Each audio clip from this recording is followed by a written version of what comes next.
All right, segment time, Jordan. We're going to start with arrow pointing up. I'm going to toss it to you. Whose arrow is pointing up? I'm going to start and say that trades are, I give that the arrow pointing up. I don't know what your experience was with the all the stuff going on with the Mavs and making that trade. But what was your reaction when all that went down? Because I saw it on my phone and I was just like, "Oh, this is fake." Like I saw it on Instagram the morning after it happened. I was like, "Oh, this is not a real trade." And then very quickly, I was like, "Oh my God, this is a real trade." Yeah, so for anybody that's so tuned into college football recruiting that you haven't come out from under your college football recruiting rock, Luka Doncic was traded from the Mavs to the Lakers for Anthony Davis and a variety of picks and other less notable players. For some perspective, I mean, I have long been I'm a big Hawks fan. I interned for the Hawks when I was in college. I've been a supporter of Trae Young, maybe even against my better judgment at times, defending him very staunchly publicly. I have also been I wouldn't say a Luka Doncic hater, but I have attempted to, sort of soften how great of a player he is to make myself feel better for some of the draft day decisions that the Hawks made. So I've long been in the let's see this thing play out. Nobody's guaranteed to win championships with these guys.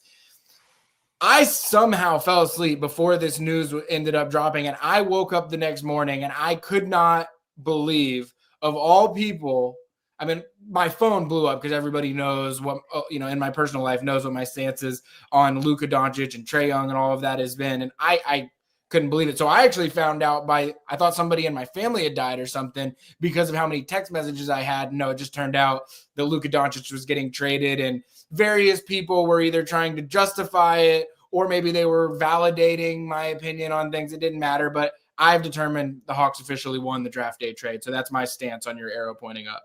Yeah, with Luca getting moved, the funny thing is that I'm not a night owl, so like of course it happened and I didn't catch any of it, but I did appreciate the next day some of my group chats, a few that feature Mavericks fans, trying to kind of follow everything going on. I did want to share the screen with some of the other trades that have gone on. Someone said, just imagine showing this graphic to someone last year, and for those who are listening to this, you've got Anthony Davis, you got Luka, you got Jimmy Butler going to Golden State. And someone shared this tweet and was like, this is like one of those really bad thumbnails that you see on YouTube when people are like, what if the NBA just started over? And it's like, it was so wild. Very much enjoyed all the discourse about it. And yeah, And I think a quick stay woke on that. And maybe this is a segment we might need to incorporate into this show at some point as well. But I mean, you have to.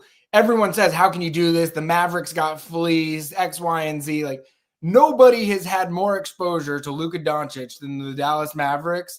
I think you have to ask the question, what do the Mavericks know? Insert Brian Windhorst meme.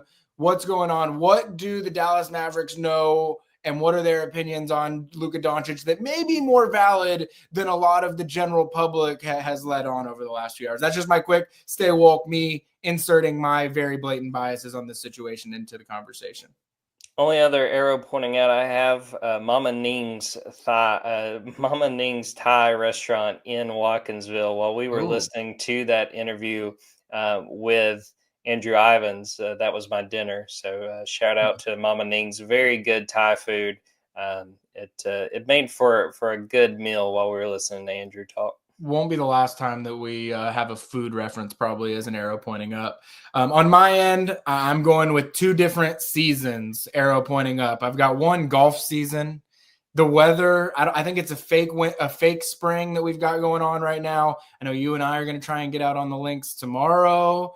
Not saying where, so that we don't have any hecklers while we're out there shooting our 95s, 100s, whatever it is that we end up shooting. But excited to get back out on the course. Right time, right season. Also, camp season. Andrew Ivans mentioned it during the interview. I think I mentioned it a little bit earlier. The UA Atlanta camp, Under Armour Atlanta camp, is this Sunday. It's going to give me an opportunity to see some guys in person that I haven't seen a whole lot of.